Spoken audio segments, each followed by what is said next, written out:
What's up, guys? Welcome back to the channel. And if it's your first time, my name is Travis Wallace. I'm the founder of the Formula Factory and also a former NBA strength coach for almost a decade. And today what I want to talk about is the biggest takeaways that I learned from being around the best athletes in the world. And we're talking NBA champions, all-stars, Olympians, future Hall of Famers, and just like what was the biggest thing that I took away for almost a decade. And what we're not going to talk about is the training sessions. We're not going to talk about the lifestyle. Like, we're not going to talk about anything when it comes to that. I want to talk about like what goes on in their head and the actual belief that these people have in order for them to be the best in the world at what they do.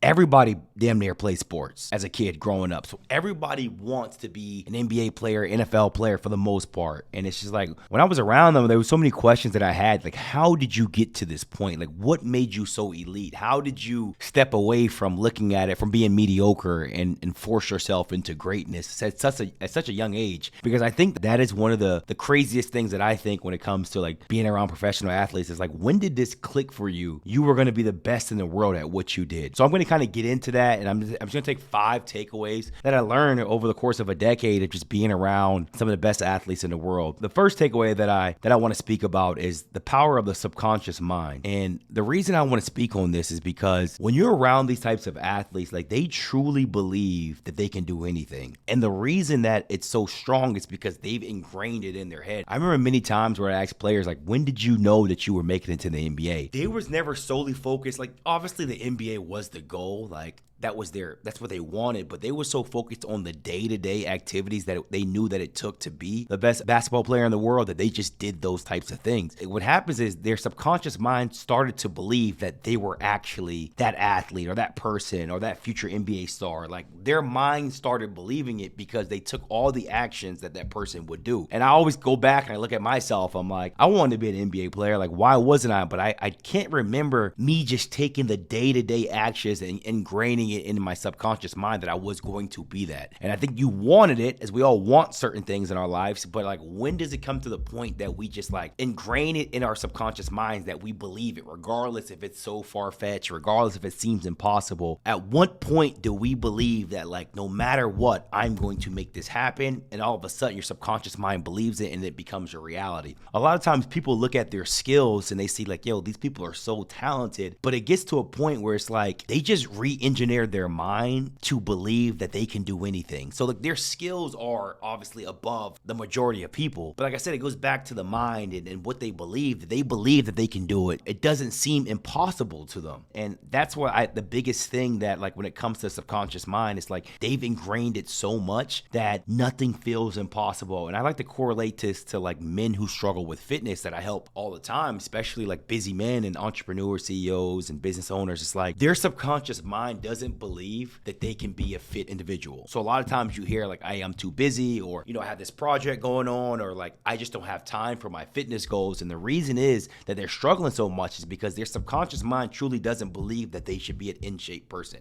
or they should have an elite physique. So they continue to be below or just at mediocre in terms of their fitness because their subconscious mind doesn't even believe that they can be elite at it. They don't think that they can be elite at business and have an elite physique. They feel like they have to pick one. And going back to an NBA player that I've worked with, like, they never felt like they had to pick in terms of what they wanted to be elite at. They wanted to be elite at something, especially when it came to the sport where they put their all blood, sweat, and tears, and they became elite at that. And it's the same thing of like, you have players like Steph Curry who can dribble, who can shoot, who can do multiple things. They don't feel like, hey, I can only do one thing if I put my all into it. And I feel like a lot of times people struggle with fitness when it comes to that point because they're like, hey, I'm already crushing it in business. There's no way else I can be elite at fitness. And that's not true if you have the right systems in place. But let's kind of stay on track in terms of like the biggest things I took away from working with the best players in the world. So like I said, the number one thing was the power of the subconscious mind. And the second thing is the repetition builds trust. So repetition builds trust. So I think a lot of times people struggle with certain things in their life, but there's no repetition there for them to believe that they can actually do it. If we give examples of like the times that I was work with NBA players, it's like there was always repetition, and it could have been the most basic shots, basic ball handling drills, basic passing drills, and like they was mastering the basics. So when it came to a point where they were in front of millions watching on TV, and who knows how many are in the arena, 70, 80, 90,000 people are in the arena, it's like to them, they're just mastering the basic, and they built so much trust through repetition. I think a lot of times people in life try to trust themselves without building repetition. And like I say, I always correlate this to fitness because this is kind of what I've been doing my whole life. A lot of people get on a program and be like, hey, look, I'm 3 days in, I don't really see any improvement. And it's like repetition builds trust. The more you continue to do something, you truly believe that you can actually do it. And mastering the basics is where it's all at. And that's what these guys do the most. Like if you were to watch some of these guys train, and I'm talking about, like I said, NBA champions, you could walk into a gym and you wouldn't think that they're doing anything spectacular. It's just like they are mastering the basics so much hour after hour after hour, and they're not leaving because they got it right so many times. They're leaving until they feel like, hey, I can't get it wrong anymore. I know exactly what I'm doing. And I think a lot of times people will get stuff wrong, whatever it is in life, they'll get stuff wrong and be okay and walk away from that, rather than the best athletes in the world is, I'm going to get it right so many times that I can't get it wrong. And I think that is just a simple trait of just believing that,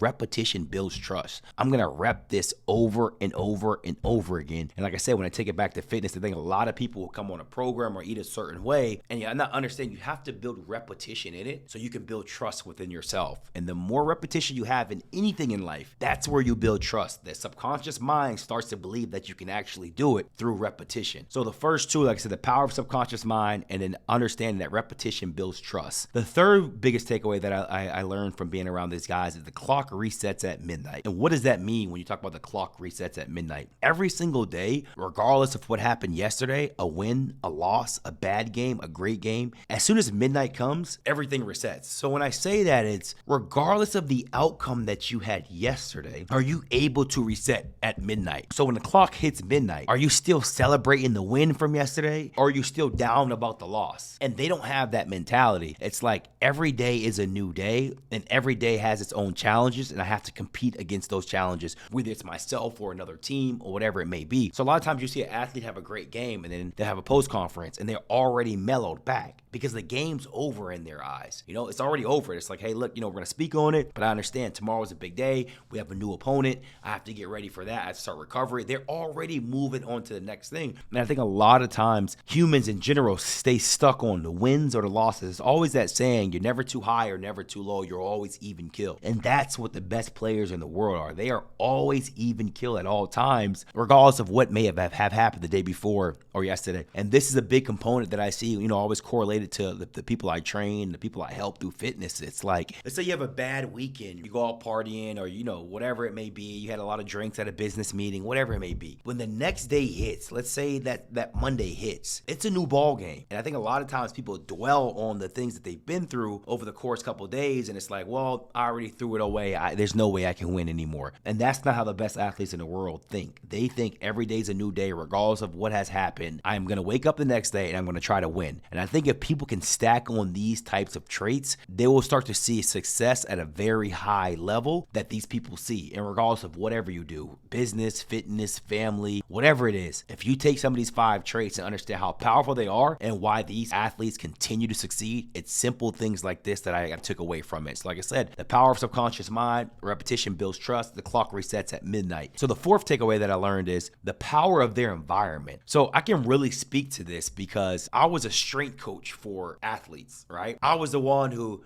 put them through weights, body fat, speed, agility. I did all those things for them. So it wasn't just me. They had a chef, they had a physical therapist, they had a massage therapist, they had a nutritionist. So they surrounded all these people around them to give them success. And I think a lot of times people look at them, when the lights come on, and it's like, oh my God, they are just performing, but it's so far from that. Like there's a team around them that's forcing them to success. And why do they have this team around them? The reason they put that team around them because they're forcing themselves to hold them accountable. Let's say you're an NBA player and you're paying 5 to 7 people to help you make more money, the reason you're doing it is because it's an investment to make sure that they hold you accountable. So at the end of the day, you get the big paycheck. And that's how the NBA works. They surround themselves with people that is going to produce them a result that's going to get them a bigger paycheck than their investment. And that's what it's about. So the reason people struggle in fitness is because their environment. A lot of people want to make a change, but they won't change what's going on around them. They won't change their circle. They won't change anything. They won't even change the food on their plate. They won't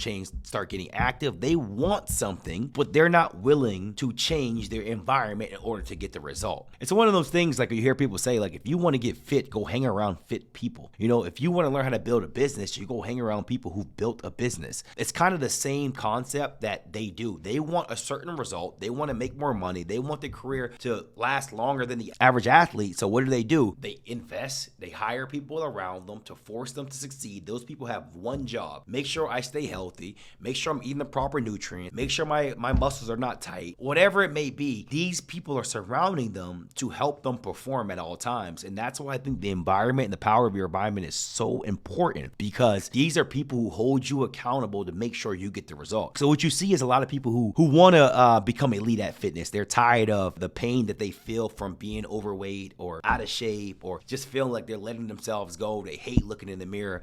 These men usually have a hard time finding somebody to hold them accountable. Why? Because they don't want the result enough that they're saying they want. For example, going back to the NBA players, I'm going back and forth. They want the result so bad. A bigger paycheck, win an NBA championship, individual accolades. They want those things so bad. They'll do whatever it takes to have the circle around them that holds them accountable. But now when you get somebody that says, hey, look, I want to be in better shape, you have to be in enough pain, or you have to want the result so much that you're willing to invest the people around you to force you into success. There's no reason that these people in business have all these people helping them. They'll have an assistant, they'll have a manager, operations, they have all these types of things. And then when it comes to their fitness, they have nobody helping them, and they're struggling, and they know they're struggling when it comes to their fitness. But the problem with fitness, it's one of those things that you feel like you can do for free. You can go outside, you can go run around a track, you can just go do anything, you can do body weight. You can do all these types of things when it comes to fitness, but so you feel like, hey, it's free. Why would I go outsource it? But remember, the reason you outsource certain things is so you can become elite at it and not continue to be mediocre at it or even poor at it. And that's what the best athletes in the world do. They're forcing themselves into a situation where they know they're going to succeed. And the fifth takeaway I want to speak on is that they expect to win. And what does expect to win mean? Every time they do something, they expect to win. You'll always hear stories of people like Michael Jordan playing cards, or Charles Barkley, or people who just like love to gamble, whatever it means. And to speak on this, there are a lot of times like athletes have gambling problems. It's not even so much of a gambling problem. It's they are addicted to winning because they expect to win. So whatever they do, they're expecting to win to get the result that they want to get. And that is the biggest reason they expect to win. Why do they expect to win? This goes back to all the four biggest, the takeaways that we just spoke about. The subconscious mind, the number one, that is why they always expect to win. Resetting at midnight is another reason they expect to win.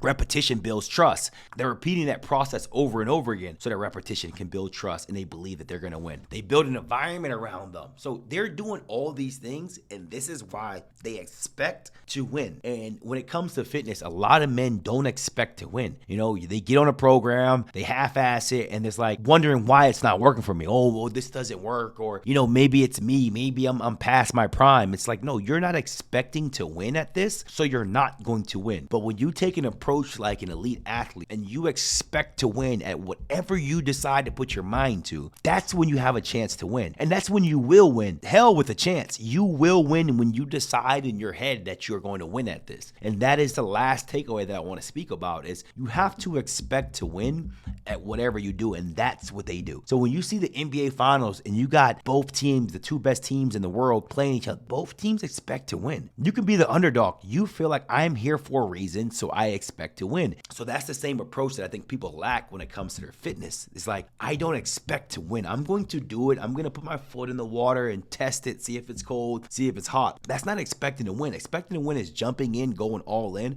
and saying, hell, whatever's thrown at me, I'm going to figure out a way to make this work. And And when you do that, all of a sudden you'll start to see the results that you've been trying to get. I wanted to give you guys this video just to hopefully that, these 5 things that I've learned from being around the best athletes in the world. They're just 5 things that you could take away with you and just kind of, rate yourself. Where are you at when it comes to these 5 takeaways? If you're someone who wants to be elite at what you do, whether it's fitness, business, are these 5 takeaways something that you're lacking, or are these 5 takeaways something that you could add to your arsenal to make sure that you continue to succeed? And I promise you, these athletes are no different than us in terms of humans. Now, in terms of playing the sport, they are a lot better than us, trust me. But in terms of being a human, waking up every day, setting a mindset to yourself and holding yourself accountable and creating an environment around you and resetting at midnight and the power of the subconscious mind, we can all do that. We can all do that in every single thing we do. So I appreciate you watching this video. I hope that it gave you some insight of what it is like to be around NBA athletes and champions, and I hope that you can take something with you. And so if this video resonated with you, all I want you to do is leave a comment below and tell me which one of these strategies, or which one of these takeaways, I should say, that are what best benefits you where you are at in your life, whether it's fitness, finances, family, whatever it may be, where are you at? And for the guy that's watching this video and you feel like, hey, you know what? I want to take my fitness to the next level. I want to be elite in business and in fitness. I don't want to be elite in business, but in mediocre or below mediocre my fitness. I really want to get on a real plan, a real structure. All you have to do is book a one-on-one free strategy call. The link is below. And I would love to sit and talk to you and figure out what you're trying to do. What are your goals? What has been your biggest bottleneck in terms of what you've been trying to do? And I'd love to be able to help you. So I appreciate you watching this video. I hope to see you in the next video. If you click the link below, let's get your rebuild started today.